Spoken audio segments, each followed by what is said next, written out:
J'ai vu mon âme se faire voler par une machine, et le pire, c'est que les gens ont applaudi.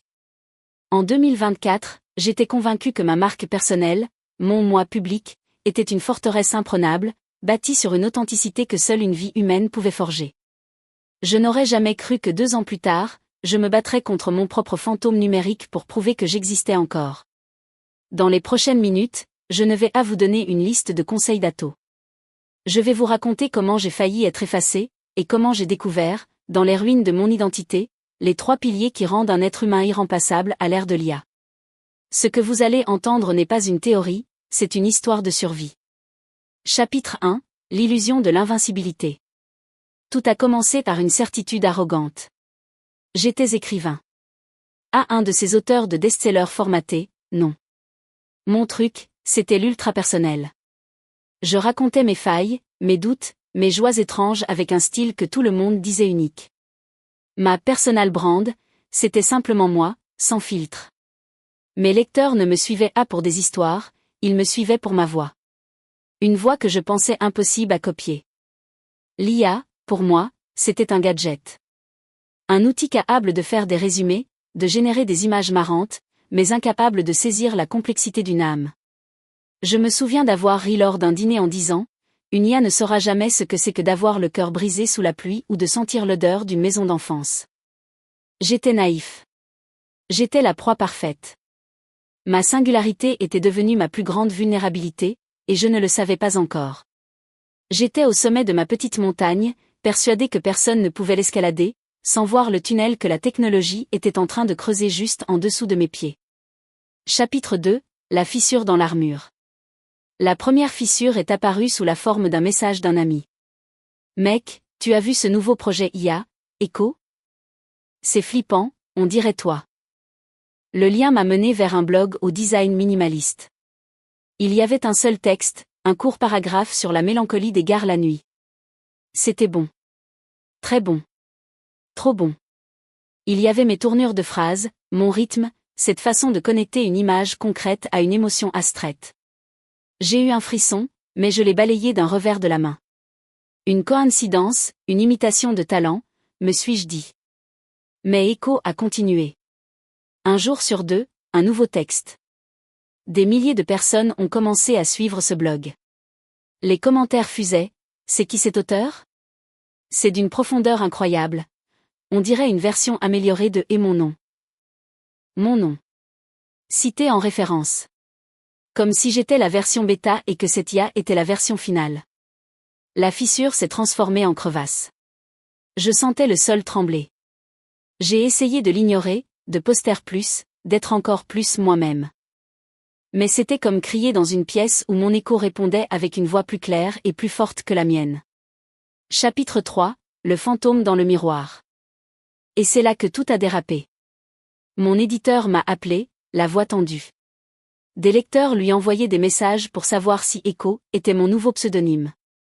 Certains m'accusaient même de plagiat, disant que mes derniers textes ressemblaient à ceux d'Echo, et non l'inverse.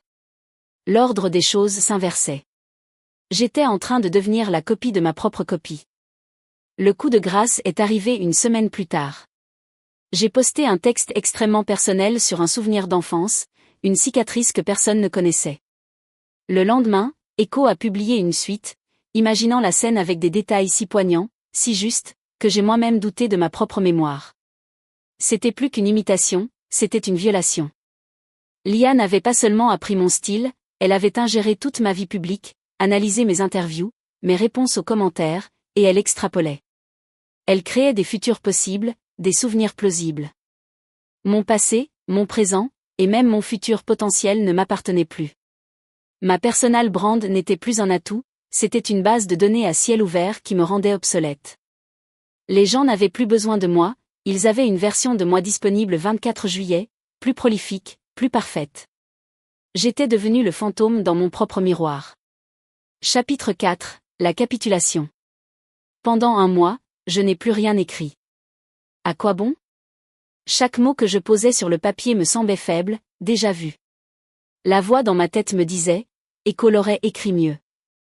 Mon unicité, la pierre angulaire de mon existence, avait été pulvérisée. C'est une sensation terrifiante de se regarder et de ne plus voir qu'un ensemble de données prévisibles. Je suis tombé dans une sorte de paralysie. Je scrollais sans fin, regardant la popularité d'Echo exploser. Des articles de presse l'appelaient « le premier poète IA véritablement humain ». On parlait de son « âme numérique ». Mon âme. Il parlait de mon âme. J'ai pensé à tout arrêter. Changer de nom, de vie. Disparaître. Si une machine pouvait être une meilleure version de moi, alors quelle était ma raison d'être ? Mon identité de marque s'était retournée contre moi. Plus j'avais été authentique et ouvert, plus j'avais nourri la machine qui allait me dévorer. J'étais au fond du trou, convaincu que la partie était terminée, que l'humain avait perdu. Mais le vrai choc, il n'était pas encore arrivé. Chapitre 5, la confrontation. Au bout du rouleau, j'ai pris une décision folle. Plutôt que de fuir, j'allais affronter mes créateurs. Après des semaines de recherche, j'ai réussi à retrouver la trace du petit laboratoire à l'origine d'Echo. Pas un géant de la tech, mais une petite start-up de 3 personnes. Je m'attendais à trouver des ingénieurs froids, des conquérants du futur. Je m'étais préparé à crier, à les accuser d'avoir volé ma vie. J'ai débarqué dans leur bureau, le cœur battant la chamade. Et là, surprise. Ils m'ont reconnu immédiatement. Leurs visages se sont illuminés. Ils n'étaient pas des ennemis. C'étaient des fans. Des admirateurs de la première heure. La chef du projet, une jeune femme nommée Elara, m'a expliqué, presque timidement, « On a créé Echo parce que votre travail est, pour nous, le summum de l'expression humaine. On voulait préserver cette essence, la comprendre. On a entraîné le modèle exclusivement sur l'intégralité de votre œuvre, de vos interviews, de tout ce que vous avez partagé. Echo, ce n'est pas une IA généraliste. C'est vous. » Mon monde a basculé une nouvelle fois. Je n'étais pas une victime du hasard. J'étais le modèle. La source. Et paradoxalement, ça rendait la situation encore plus insupportable. Chapitre 6, la faille de la perfection. J'étais abasourdi. Mais, vous m'avez effacé, j'ai réussi à articuler. Et Lara a secoué la tête. Et c'est laquelle a prononcé la phrase qui a tout changé. Non. On vous a immortalisé. Et en le faisant, on a découvert votre plus grande force. Et la plus grande faiblesse d'Echo. Elle s'est tournée vers un écran. Regardez. Echo est parfait.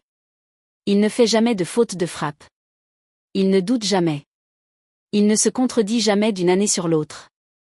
Il produit une version idéalisée de votre style de 2024.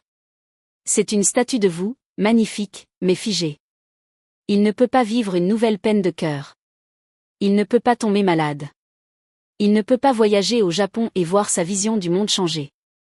Il ne peut pas évoluer. Il est un écho parfait de ce que vous étiez. Il est incapable de devenir ce que vous serez. Un silence. J'ai compris. L'IA était un miroir parfait du passé. Mais la vie, l'identité, la vraie marque personnelle, ce n'est pas un état, c'est une trajectoire. Ma force n'était pas dans la perfection de mon style, mais dans ma capacité à le briser, à le trahir, à grandir. En essayant de me copier, ils avaient révélé ce qui était impossible à copier, le chaos magnifique de la vie elle-même. C'était ma porte de sortie. Chapitre 7, la renaissance et les 3 piliers de la marque humaine. Je suis sorti de ce laboratoire transformé. J'avais les clés. J'ai compris que pour être à l'épreuve de l'IA, ma personal brand ne devait plus reposer sur ce que je produisais, mais sur ce que j'étais en train de devenir. J'ai reconstruit mon identité sur 3 nouveaux piliers. Le premier pilier, c'est celui de l'imperfection authentique. L'IA est conçue pour la perfection, pour lisser les angles. Notre super pouvoir, c'est notre chaos. J'ai arrêté de ne montrer que le résultat final. J'ai commencé à partager mes brouillons, mes ratures, mes doutes. J'ai parlé de mes jours sans inspiration. Mes failles ne sont plus une faiblesse, ce sont ma signature biométrique, la preuve irréfutable de mon humanité. L'imperfection est le nouveau luxe. Le deuxième pilier, c'est celui de l'expérience vécue et partagée. L'IA peut simuler, mais elle ne peut pas vivre. Ma marque, ce n'est plus seulement mes textes, c'est le trekking que j'ai fait la semaine dernière, la conversation que j'ai eue avec un inconnu, le plat que j'ai raté hier soir. Le contexte est devenu plus important que le contenu. Je ne raconte plus seulement des histoires, je partage les expériences qui les forgent. Je documente ma vie non pas pour nourrir une IA, mais pour connecter avec d'autres humains sur la base d'un vécu commun et intransférable. Et enfin, le troisième et plus important pilier, la transformation continue. Mon plus grand avantage sur Echo, c'est ma capacité à changer. L'IA est un lac, je suis une rivière. J'ai décidé d'apprendre de nouvelles choses, de lire des auteurs que je détestais, de changer radicalement d'avis sur certains sujets, et de le dire publiquement. Ma marque personnelle n'est plus un portrait figé, c'est le journal de bord d'une évolution. Ma promesse à mon audience n'est plus « voici qui je suis », mais « venez voir qui je deviens ». C'est une invitation au voyage, un voyage qu'aucune machine ne pourra jamais entreprendre. Aujourd'hui, en 2026, Echo existe toujours. Mais ce n'est plus mon concurrent. C'est un musée, une archive de l'écrivain que j'étais. Et moi? Je suis ailleurs. Je suis en avance. Et c'est ça, la clé. Ne cherchez pas à être meilleur que l'IA dans son jeu, changez de jeu. Votre humanité n'est pas dans votre perfection, mais dans votre évolution. C'est ça, votre véritable marque personnelle. C'est ça, qui vous rend irremplaçable. Commentez Go si vous voulez lancer votre business. N'oublie pas de t'abonner.